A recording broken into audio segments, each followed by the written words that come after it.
Light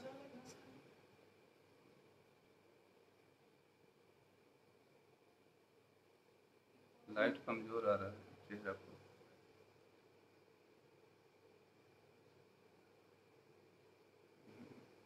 वहीं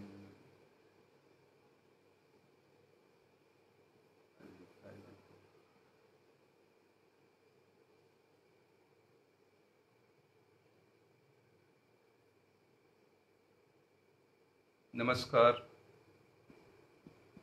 साथियों, आप मेरी आवाज़ सुन पा रहे होंगे।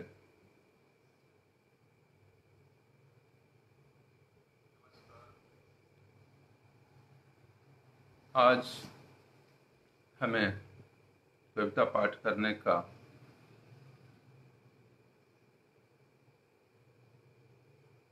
आग्रह किया गया है। मैं इम्तियाज़ दानिश साहब को शुक्रिया अदा कर रहा हूँ कि इस मंच से मेरा चयन किया है। मैं तो अपने से लाइव फेसबुक पे होता रहा समयानुसार, लेकिन किसी संस्था के द्वारा पहली बार मैं लाइव हो रहा हूँ, इसलिए विशेष तौर पर इम्तियाज़ भाई को मैं शुक्रिया अदा करता हूँ। शुक्रिया अदा इसलिए कर रहा हूँ कि यह हमारे शहर का, अपने घर का कार्यक्रम है। तो हम कहीं जाएं या नहीं जाएं, लेकिन हमें अपने घर में रखकर सबसे पहले उसका सम्मान देना बेहद ज़रूरी है। मैं आरा का शुक्रगुजार हूँ। मैं सबसे पहले कविता पाठ करने के बजाय कुछ बातें अपने कहना चाहता हूँ। वह लिखित रूप में है, वो भी मैं पढ़ देता हूँ। चूँकि कविता की दुनिया बहुत बड़ी है और विश्व में बहुत सारी कविताएं विभिन्न भाषाओं में लिखी जा रही हैं। इसलिए हम यह सोचते हैं कि जब एक कवि कविता पर सोच रहा होता है तो उसकी दुनिया बहुत बड़ी हो जाती है। इस मायने में बड़ी हो जाती है कि वह स्थानीय स्तर से लेकर वो ग्लोबल हो जाता है।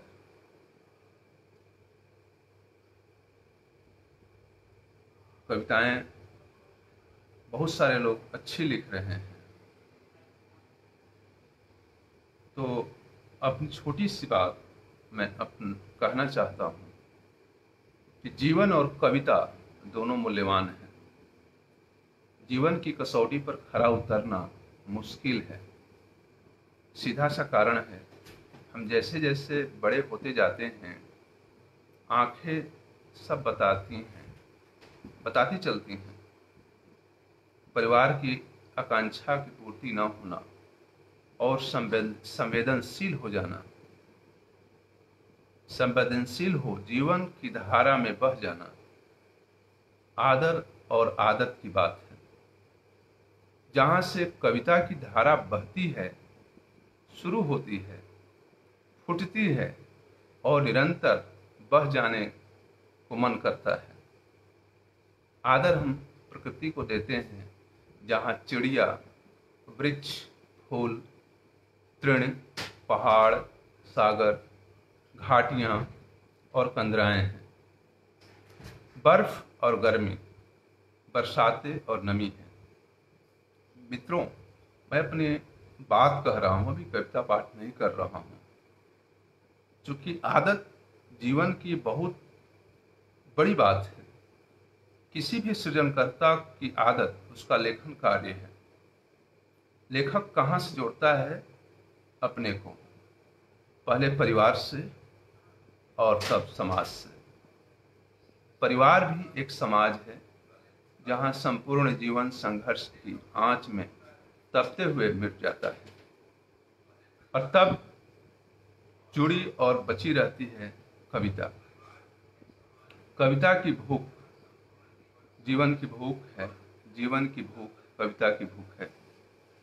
गांव में रहते हुए जिस स्वप्न को देखा था, वहां 21वीं सदी में पहुंचकर लेस मात्र भी परिवर्तन नहीं हुआ। जीवन कटता जा रहा है, आवश्यकताएं बढ़ती जा रही हैं। जो थोड़ी जमी बची है उस पर कर्ज और बैंक की आंखें हैं। गांधी की बातें नहीं है। टार टिपुट जमीन कौन पूछता है? वहां खेलने का मैदान है जहां से कविता हमारी शुरू हुई है। सोचने समझने का, कविता का सोचने समझने का। टार टिपुट जमीन ने ही रचनाकार बनाया। सोन नदी सटे बहती है, लेकिन जीवन अधूरा रहा, प्यासा रहा। गांव में रहने के कारण वहां के शब्द रचे बसे हैं जीवन में। गांव की गलियां याद आती हैं, गालियां भी याद आती हैं जो संस्कृति से जुड़ी हुई हैं। वह समय याद आता है 1980-85 का, जो अमूल्य था। वहाँ उस समय जो जैसा था वैसा ही था। थोड़ा बदला है, ऐसी बात नहीं है, थोड़ा बदला है। 1986 में मगध छोड़ भोजपुर में आने के कारण कविता पहले भोजपुरी में तब हिंदी में विकसित हुई। कविता ने एक अच्छा इंसान बनाया, नहीं तो नरक यात्रा प्रतीक्षा कर रहा था बाहों में समेटने के लिए। न जाने क्या होता। एक शिक्षक पुत्र होना भी बड़ा धर्म था, और उस बड़ा धर्म को पालन साहित्य में आकर हुआ, नहीं तो खैनी खाकर, गांजा पीकर न आवारा होता, न गुंडा, न अपराधी, न नेता, न कुछ नहीं होता। 2010 में जब गांव गया तो वहां ताड़ का पेड़ दिखाई दिया, जहां एक बड़ा आम का बगीचा साधु बाबा का लगाया हुआ है। वर्ग 6 में टॉप करने पर दोस्तों ने ताड़ी पिलाई, और बरसात में फेदा खाने की याद चरम पर आकर रुक गई। आंखें भर आईं और एक पुराना दोस्त मिला जो उम्र के 50 वर्ष की तरह दिख रहा था, भैंस चराते हुए। अचानक मुझे लगा, मैं तो इन्हीं के बारे में लिखता हूँ, सोचता हूँ, कविता रचता हूँ। वह बाल प्रेम याद आया जब एक टोकरी आम बिना सोचे समझे दे दिया था उस लड़की को, और लौटते वक्त वह घास गढ़ रही थी और आम की मांग की। एक लोटा आम भरा, उसे फिर दे दिया और पत्नी को जाकर बताया, तो पत्नी ने शक के बाद मुक्ति दी। उस रात सो नहीं पाया और सारी घटनाएं गांव में याद आती रही। जहां कविता निर्मित हो रही थी मन स्थिति में, वैसे कई बार मन स्थिति से गुजरना पड़ा, जिस पर गौर तो कर ही सकता हूँ, जिसने समाज में एक पहचान दी, करुणा दी। वह भी ऐसे समय में जहाँ रिश्ते प्लास्टिक की तरह बन रहे हैं, संवेदना गायब हो रही है। कविता में या किसी विधा में संवेदना जरूरी है। मेरा जीवन जिस तरह से बढ़ा है, और न जाने वह दुख वह सुख कितनी ताकत देगा, पता नहीं। हस्तक्षेप करते हुए मेरा मन बार बार गांव की ओर चला जाता है, और सागर सा शांत और हलचल भी पैदा करता है जो कविता में समाहित है। तो मित्रों, ये थोड़ी सी बातें हैं, लेकिन मैं कुछ कविताएं पढ़ूंगा, कविता का पाठ करूंगा। अभी हाल ही में पाखी पत्रिका का प्रेम विशेषांक आया है, उसमें 2-3 कविताएं छपी हैं, उसका मैं पाठ करने जा रहा हूँ। कविता का शीर्षक है, हम एक जैसे ही हैं। सामने वज्रपात करती हुई वह आई और समा गई नदी में। सामने वज्रपात करती हुई वह आई और समा गई नदी में। मुहाने पर ब्याल के फन की तरह गर्दन और बादलों के फाहे की तरह कुंतल नजर आ रहे थे। ऊपर से पानी बह रहा था। मुलाकात हर मोड़ पर होती रही। दरख्तों की छायाओं में धीरे से आई एक दिन और मुस्कुराती चली गई। आहिस्ता से चुमा उसका ललाट। हम दोनों उतर आए थे नदी में। नदी हमें हर जगह से स्पर्श कर रही थी। हमारे बीच कुछ रिक्त नहीं था। बस दो देहों से बनी एक देह थी, जैसे एक देश। बस दो देहों से बनी एक देह थी, जैसे एक देश। खून का प्रवाह तेजी से नसों में दौड़ रहा था। हम एक थे, कब अलग हुए पता नहीं। मन अभी वही है, मन अभी वही है और हम एक जैसे ही हैं। दुनिया नहीं मानती है तो ना माने, दुनिया नहीं मानती है तो ना माने। दूसरी कविता है जिसका शीर्षक है नदी का पानी। कभी कभी अचानक लगातार आवाज आ रही है, कभी कभी अचानक लगातार आवाज आती है।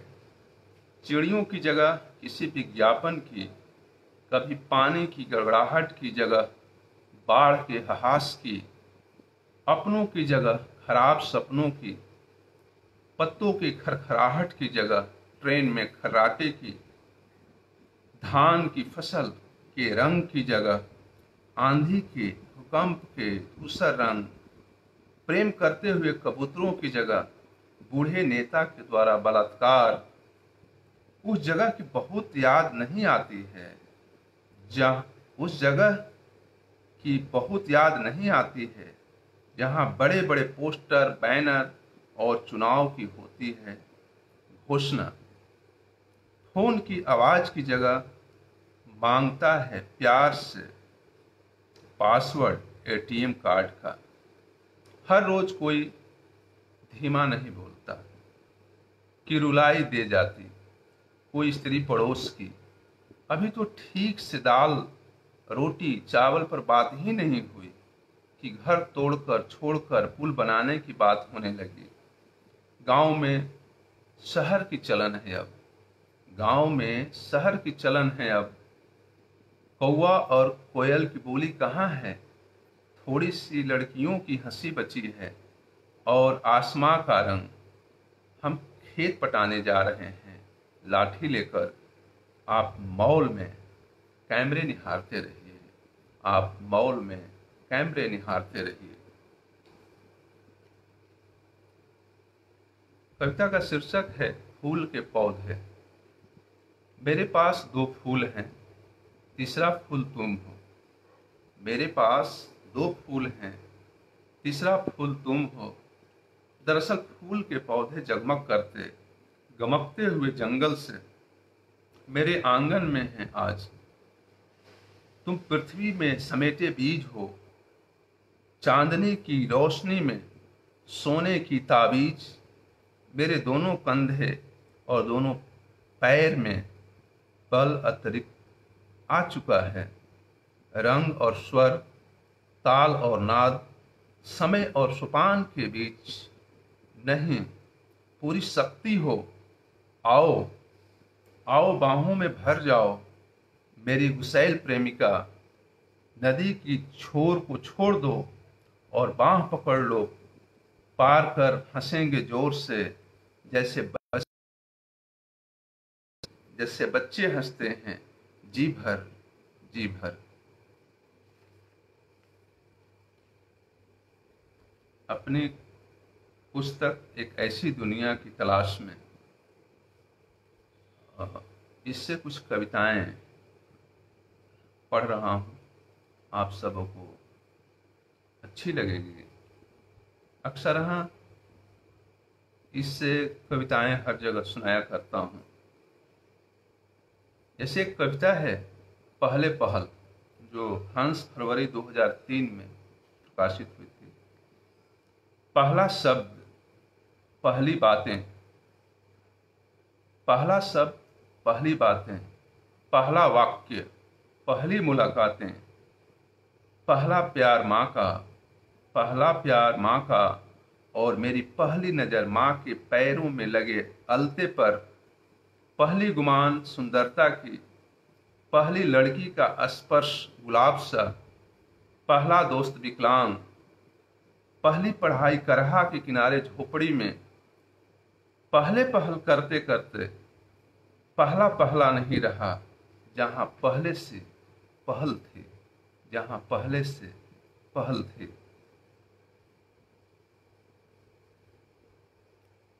और एक कविता है नौनिया।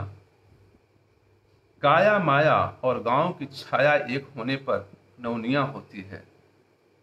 यह कविता साक्षात्कार में छपी थी सन 2000 में। काया माया और गांव की छाया एक होने पर नौनिया होती है। आम के पत्ते ढोते ढोते, पैरों में अलता लगाते लगाते, पैसा गिनते गिनते, दुआरी की चौकी पर बैठी देश की चांदी सी नौनिया होती है। पर्व त्योहार, शादी ब्याह का आधा आकर्षण, पौधे को सींचती हुई, मांझी धोती बर्तन, ताली बजा बजा कर करती कीर्तन, नौआ की नौनिया होती है। दूल्हे का हाथ पैर धोती पोंछती, रचती फूल गुलाब चमेली बसंती, नशीली आंख लिए छाती से चिपकाती, औरत बन निहारती नौनिया होती है। चौका पर गणेश रखती, इकरंगा शंख केला का पत्ता बांधती, पंडितों को टोकती, डांटती फटकारती, अपना हक मांगती, रौब जमाती नौनिया होती है। कविता का शीर्षक है दादी की दौरी। तुम थी तो एक छोटी सी खुशी थी, तुम थी तो एक छोटी सी खुशी थी, तुम गई दुख रहा पृथ्वी पर, कटहल का पेड़, आम का बगीचा, गुलाब का बगान, घर घर दाना बांटने वाली दौरी में दर्द रहा। दौरी थी तो लाल कनेर सा फूल था, सोहर था मंगल गीत थे, दौरी का रंग लाल था, हरा था, कत्थई था, और रंग था तो जीवन था।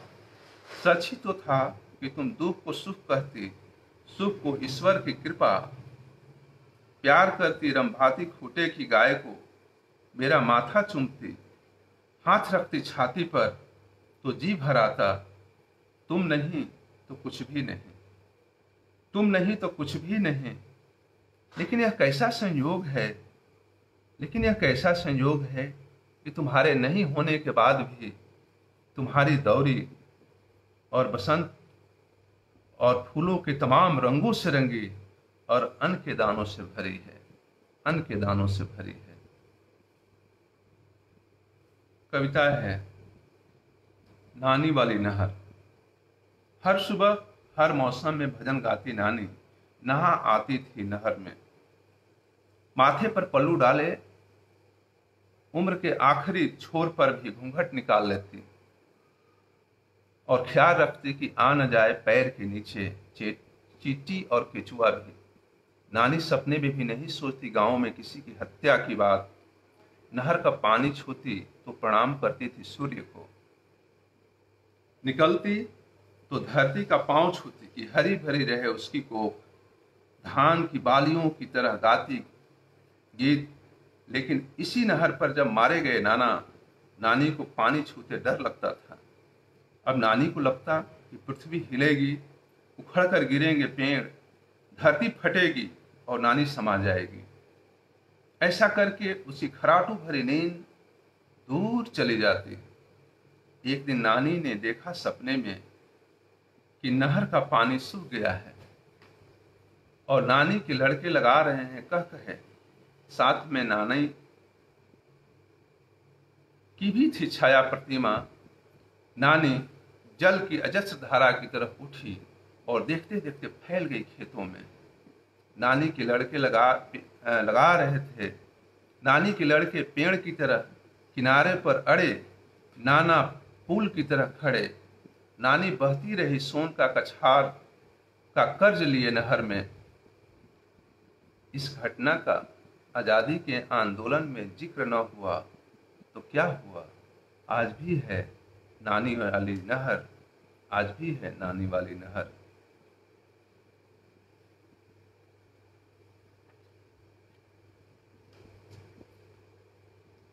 एक हंस में कविता, छोटी सी कविता, गर उनका बस चले तो, गर उनका बस चले तो बेच देंगे आसमान, सोख लेंगे सागर, चुरा लेंगे पहाड़।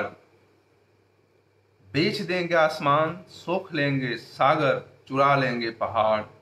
पी जाएंगे नदियां सिर्फ इसलिए, सिर्फ इसलिए, इसलिए कि उन्हें जड़ाने होंगे अंगूठे में नग। घर में संगमरमर, चढ़ने को मेटीज, सेंट्रो और इंडिका कार, और दामादों को देना होगा बेटियों की ऊंचाई तक 90 करोड़ का नगीना, 90 करोड़ का नगीना।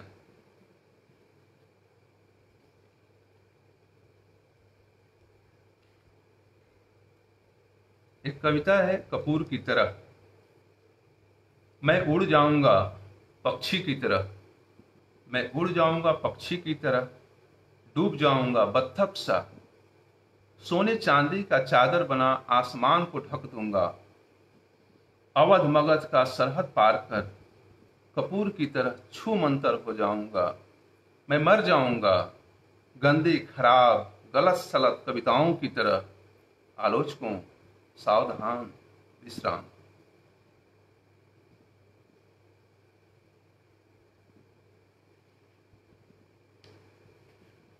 एक और कविता जो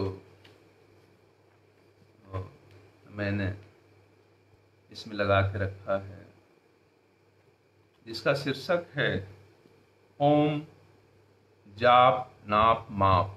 ओम जाप नाप। नीम रोशनी में एक मंत्र पढ़ रहा है महात्मा, नीम रोशनी में एक मंत्र पढ़ रहा है महात्मा। एक साधु नंगा नहाकर तंत्र बता रहा है, अवघड़ मंत्र दे रहा है।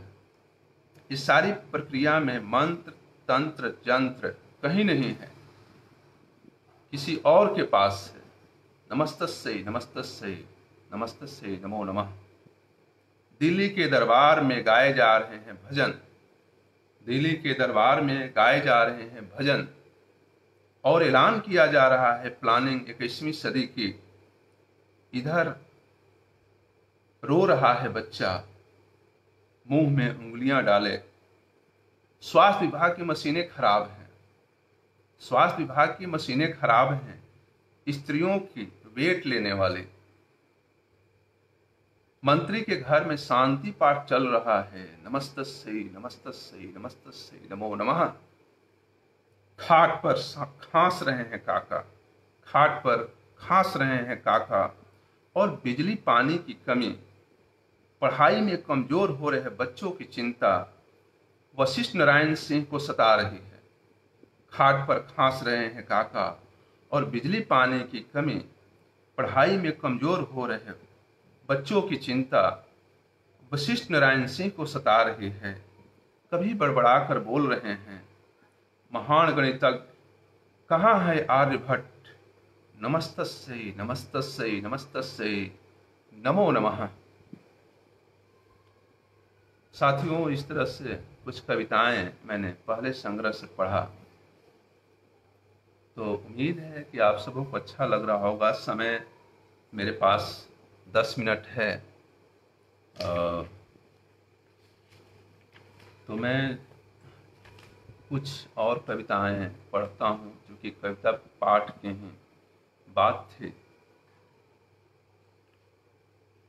कविता है तकलीफ। जैसी होनी चाहिए कोई तकलीफ, बस खून की तरह चाट गई तकलीफ, और रोज एक दिन मरता गया। खिड़की से एक रोशनी आ रही है संतरे रंग की, संतरा अंदर से टुकड़ा टुकड़ा है।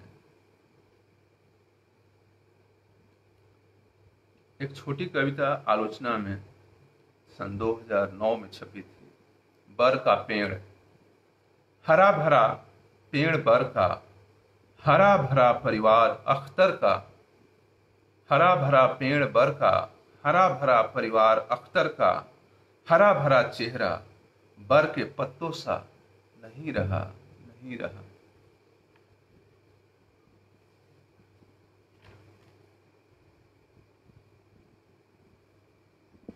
एक एक्टिविस्ट हैं भंवर मेघवंशी, हमारे मित्र हैं राजस्थान में, और अरुणा राय जी के साथ वो काम करते हैं, फिलहाल काम कर ही रहे होंगे। उनकी एक पत्रिका आती थी डायमंड इंडिया, वो सन 2008 अप्रैल में उन्होंने कविता मांगी, उनको मैंने सुनाया था तो बोले कि मुझे दीजिए और मैं छापना चाहता हूँ, जिसका शीर्षक है यह धरती जिस पर असंख्य जीव जंतु से बातें करता हूँ। कभी नहीं चाहा कि कोई पक्षी मारा जाए मेरी हथेलियों से, कभी नहीं चाहा कि कोई पक्षी मारा जाए हथेलियों से, मार कर गिरा दिया कई बार मेरे सामने बहेलियों ने, रोकता रहा बोलता रहा, हिंसा पर उतारू हो गए वो। उनकी फितरत में शामिल है चूहे को पकाकर खाना, पंडुप को मारना, बंगूरी तो मिल ही नहीं रही है, गिद्ध विलुप्त हो गए। एक बार मेरे खपरेल मकान पर बैठ गया था विष्णुपुरा में, बाबूजी ने पूजा पाठ करवाया, वहां का खपड़ा हटवाया नया लगवाया। इस तरह दुखांत नाटकों की तरह होती रही एक आध रोज घटनाएं। यह धरती जिस पर असंख्य जीव जंतु हैं, जीव जंतु से बातें करता हूँ, यह धरती जिस पर असंख्य जीव जंतु से बातें करता हूँ, जो बार बार गायब होते जा रहे हैं। रचनाकारों की असंख्य रचनाओं की तरह पटने में ब्रिटिश लाइब्रेरी गायब हुई, आरा में अम्बेडकर लाइब्रेरी, पुस्तकें गायब हो रही हैं। जैसे जीव जंतु, पुस्तकों और जीव जंतुओं के पीछे कौन पड़ा है दुश्मन, जो संस्कृति नष्ट करना चाहता है नई संस्कृति बनाने के लिए, या चक्रव्यूह है कोई जो धीरे धीरे रेशों में आ चुका है। परखने की जरूरत है, परखने की जरूरत है।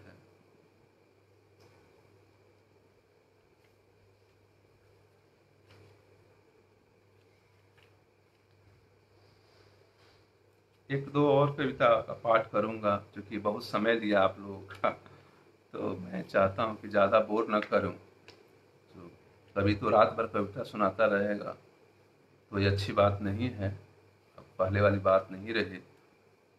एक कविता है फोरन।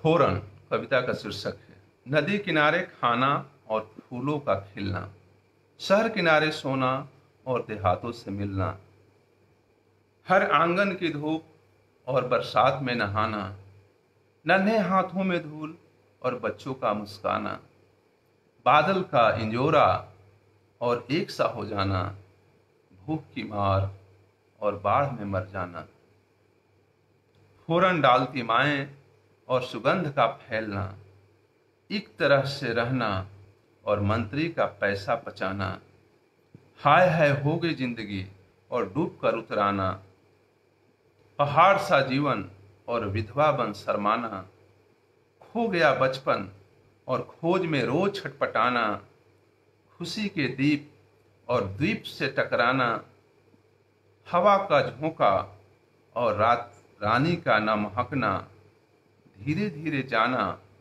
और जाकर दूसरों को डराना, दुख से बनी दुनिया और सुख का दुबलाना, तमाशा है यहाँ और बारिश का पानी पिलाना, डाल डाल पे चिड़िया रोए और वृक्षों का मुरझाना, हरे पत्तों सा हरा होना, हरे पत्तों सा हरा होना और हवा का दूषित होना, छोटे छोटे बालक रोए और बच्चों का इतराना, सस्ता पानी महंगा लोटा और लाशों का बह जाना, एक बोली पे रात बिछी, एक बोली पे रात बिछी और उड़न खटोला पाना, बह गए खेत बधार सब, बह गए खेत बधार सब, दिल्ली में भोज बिछाना, दिल्ली में भोज बिछाना।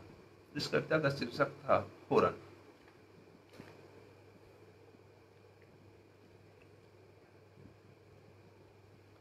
मित्रों, लगभग बहुत सारी कविताएं मैंने सुना दी, लेकिन अभी 5 मिनट समय है। एक कविता है, सरसों की पीली चमक।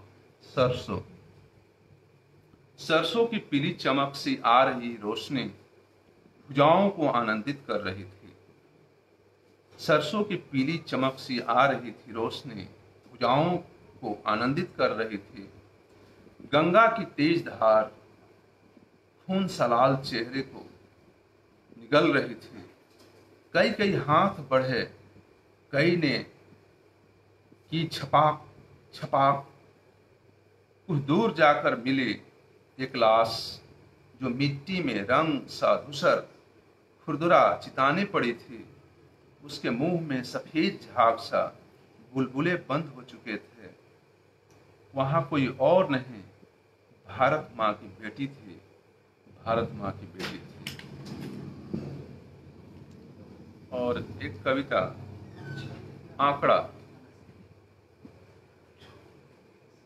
आंकड़ा जिसकी ऊंचाई कभी जमीन पे गिरती है, आंकड़ा जिसकी ऊंचाई कभी जमीन पे गिरती है, कभी आसमान छूती है।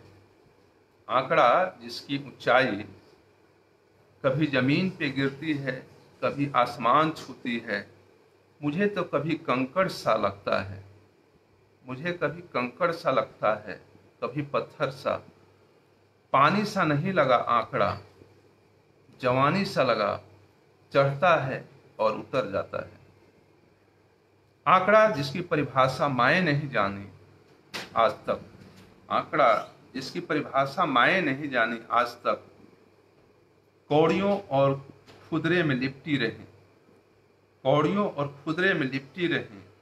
और यह कष्टदायक आंकड़ा सभी परिजनों को तंग करता आ रहा है। यह तो किसी सभ्यता में शामिल नहीं था, यह तो किसी सभ्यता में नहीं शामिल था। न जाने कहां से कब उगाया, जीवन को तबाह करने के लिए, इतिहास लिखने के लिए। मित्रों, 2-3 मिनट और मैं चाहता हूं कि समय का सदुपयोग कर लूं। एक अंतिम कविता पढ़ूंगा। इस संग्रह में इस समय, और हाँ, मैं इसी को पढ़ता हूं।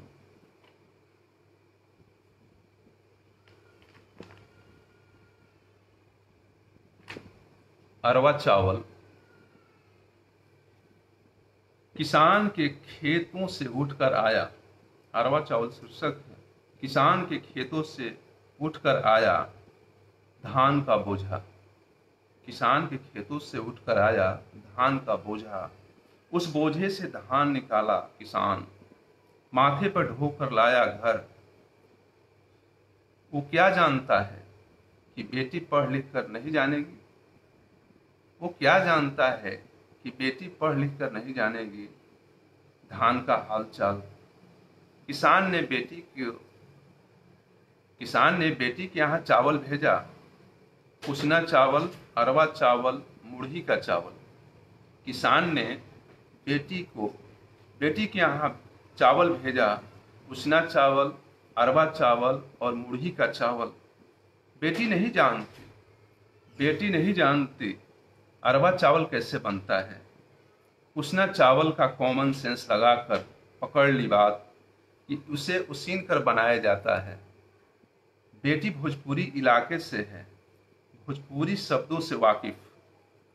किसान बाप हैरान परेशान, हाय बेटी को अरवा चावल का नहीं भान। जीवन भर अरवा बनता रहा। उसना चावल बेचा भरा बाजार, कहीं बेटी न बिक जाए हमार। कल दुकानदार नहीं देगा 16 आना उधार। हाय रे अरवा चावल, तो किस चाल में बनाए संचार, किस चाल में बनाए संचार। तो यह कविता, बहुत सारी कविताओं को मैंने पाठ किया और समय हो गया है। 9:30 हो गया, मुझे आधा घंटा का समय दिया गया था। आप सब आए और बहुत अच्छा लगा कि आप सबों ने धैर्यपूर्वक हमें सुना। और आप सबको बहुत बहुत धन्यवाद मैं देना चाहता हूँ इम्तियाज़ अहमद दानिश जी को। गीता श्री जी नमस्ते, आप आए, मुझे बहुत ही अच्छा लगा।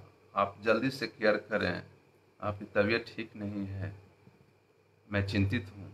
अजहर रसूल साहब, आपको बहुत बहुत धन्यवाद। हाँ, अरवा चावल खुशबू, दरअसल वो अरवा चावल तो सीधे धान को सुखा कर बना दिया जाता है, लेकिन उस लड़की को पता ही नहीं था। जब किसान घर की लड़की थी, पता नहीं वो बाहर ही रह गई। शुरू से किसान भेज दिया पढ़ने के लिए, लेकिन ऐसा संजोग था कि वो नहीं जाने। लेकिन वो मुझे अपील किया तो मैंने वो कविता लिख दी। लोग विश्वास नहीं करें कि किसान घर की लड़की और अरवा चावल बनाना नहीं जानती तो थोड़ा इस तरह से। इम्तियाज अहमद भाई, इस सुंदर प्रस्तुति के लिए बधाई। अरे धन्यवाद भाई साहब, अरे आप नहीं होते तो मैं कैसे यहाँ पे आता। खुर्शीद सहर साहब, धन्यवाद आपको। आपको बराबर सुनता हूँ, बहुत बढ़िया आप पढ़ते हैं और पाठ करते हैं। रंजना शर्मा जी, धन्यवाद आपको। आप कोलकाता से, आप बहुत अच्छी कविताएं लिख रही हैं।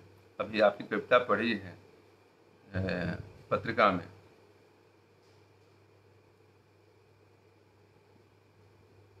कुर्बान आतिश साहब, आप तो हमारे शहर के नाज हैं, गालिब हैं।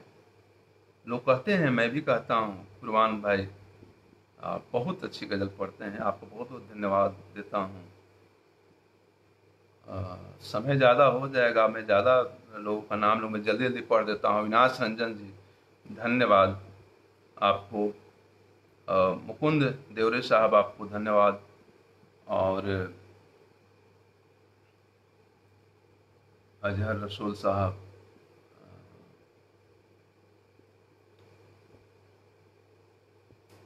मैं एक एक करके पढ़ रहा हूँ ताकि सबको धन्यवाद दे दूँ। बहुत सारे लोग आए गए। सुमन कुमार सिंह,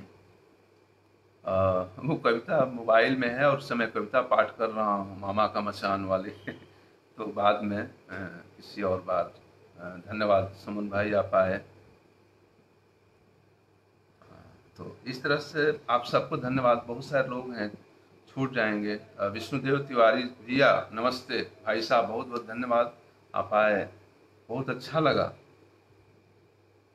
हाँ गीता जी, बहुत मैं प्रतीक्षा कर रहा हूँ जल्दी ठीक हो जाएं। आप कहानी सुनो, और कहानी का आप पाठ बहुत अच्छा करती हैं, तो मुझे बहुत अच्छा लगता है। जहाँ कहीं भी होती हैं मैं मौजूद हो जाता हूँ। तो आपको धन्यवाद देता हूँ कि आप समय निकाल कर के मेरे पास आएँ। और इम्तियाज़ भाई, अब समय ज़्यादा हो जाएगा, इसलिए मैं हाथ जोड़कर नमस्ते करता हूँ। कोई भूल चूक हुई हो तो नमस्ते नमस्ते नमस्ते, शुभ रात्रि।